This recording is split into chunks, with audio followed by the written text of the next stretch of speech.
তীব্র গরম আর তার মধ্যেই পানীয় জলের সংকট। পানীয় জলের দাবিতে রাস্তা অবরোধ, বিক্ষোভ করলেন স্থানীয়রা। আসানসোলের কুলটিতে জিটি রোড অবরোধ করে বিক্ষোভ। অভিযোগ যে গরমের মধ্যে বহু দূর থেকে জল আনতে হচ্ছে। আমাদের সঙ্গে রয়েছেন প্রতিনিধি দীপক। দীপক, আসানসোলের মতো জায়গা, সেখানে তীব্র গরম আর সেখানে পানীয় জলের সমস্যা। মানুষ তো তাদের তো বিক্ষোভ দেখাবেন, কিন্তু সমস্যাটা কোন জায়গায়? কেন সেখানে জল পাচ্ছেন না বাসিন্দারা? আমরা যোগাযোগ করার চেষ্টা করবো দীপকের সঙ্গে। তবে আরো একবার জানিয়ে রাখবো যে খবরের দিকে নজর রেখেছে আসানসোলের কুলটিতে জিটি রোড অবরোধ, কারণ এই তীব্র গরমের মধ্যে পানীয় জলের সংকটে ভুগছেন সেখানকার বাসিন্দারা, আর যে কারণেই রাস্তা অবরোধ, বিক্ষোভ।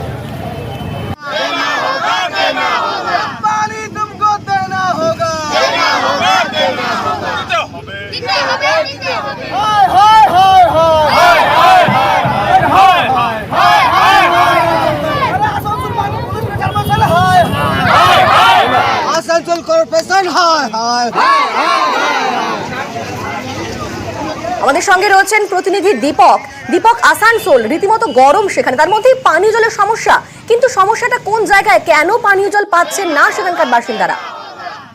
স্থানীয় বাসিন্দাদের একটাই বক্তব্য, আগে পানীয় জল নিয়মিত আসানসোল পৌরসভা সরবরাহ করে থাকতো, কিন্তু নির্বাচনের ফল ঘোষণা হওয়ার পর এই সরবরাহ দিনের পর দিন কমে আসছে। যেই এলাকায় পানীয় জল পাইপ লাইনের মাধ্যমে পৌঁছাতো না এতদিন, সেইখানে আসানসোল পৌরসভা ট্যাঙ্কারের মাধ্যমে পানীয় জলের পরিষেবা দিয়ে থাকতো।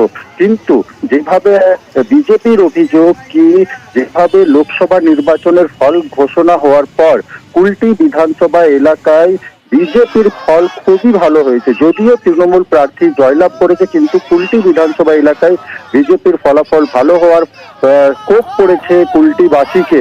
তাই আসানসোল পৌরসভা ইচ্ছাকৃতভাবে সেই এলাকায় পানীয় জলের পরিষেবা দিয়ে দিনের পর দিন কমিয়ে দিচ্ছে, যার ফলে কিন্তু কুলটিবাসীকে এই তীব্র গরমে জলের সমস্যার মধ্যে থাকতে হচ্ছে।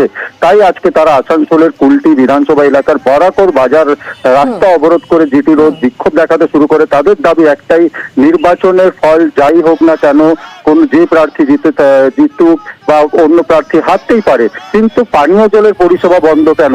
তারপর এই তীব্র গরমে যেভাবে পানীয় জলের পরিষেবা বন্ধ হয়েছে, তাতে কিন্তু তারা চরম সংকটে পড়েছে।